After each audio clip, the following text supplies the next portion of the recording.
Hello, welcome to Nursing with Professor B. My name is Bridget. I have a master's degree in nursing education. I'm also a family nurse practitioner. This is Bella. She was a bad girl this morning and she peed on my yoga mat. Isn't that right? Isn't that right?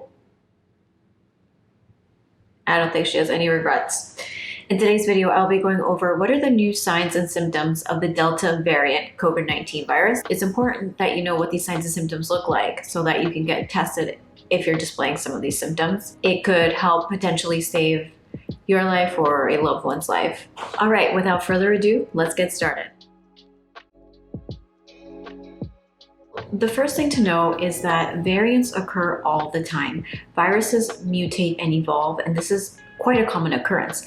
The issue is, though, that when these viruses do mutate, they could potentially mutate and be more lethal, or they could mutate and be more transmissible.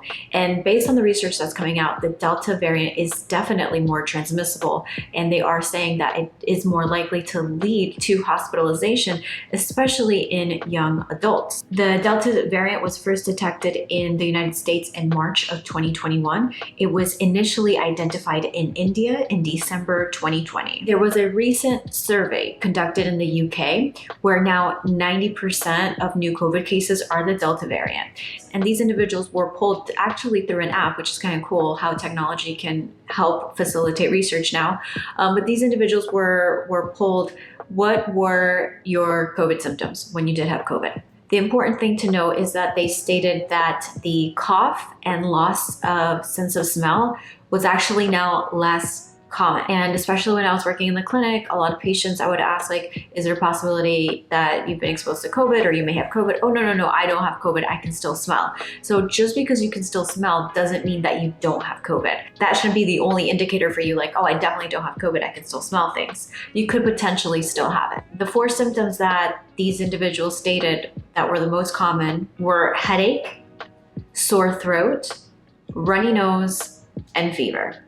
Now, there was another study that was published in the New England Journal of Medicine where 4,272 individuals that had been fully vaccinated also were found to have the Delta variant later on.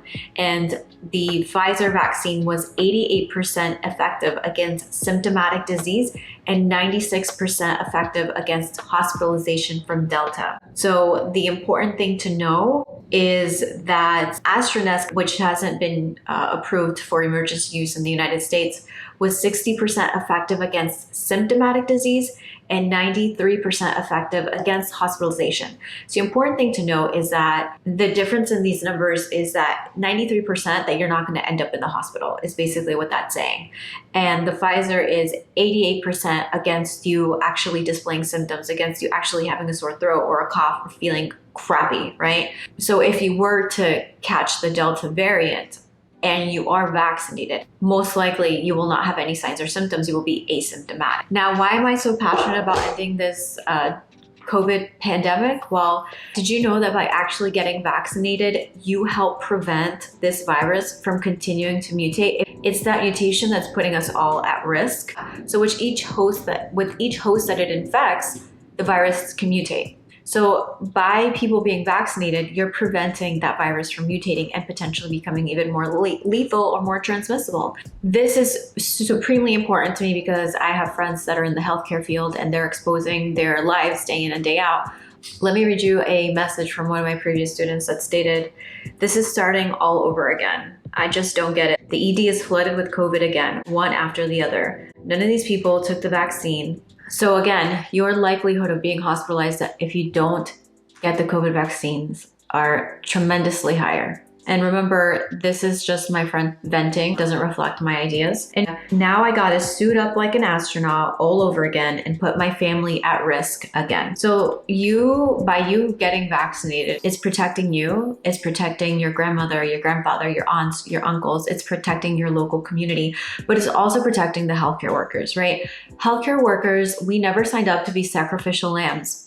We signed up to take care of people. And if you're adamant and you're saying, I'm not getting this vaccine, okay, then at least wear a mask. Do something, right? Socially distance, be responsible, but do something, because it's not fair for healthcare workers that are putting their lives at risk for you.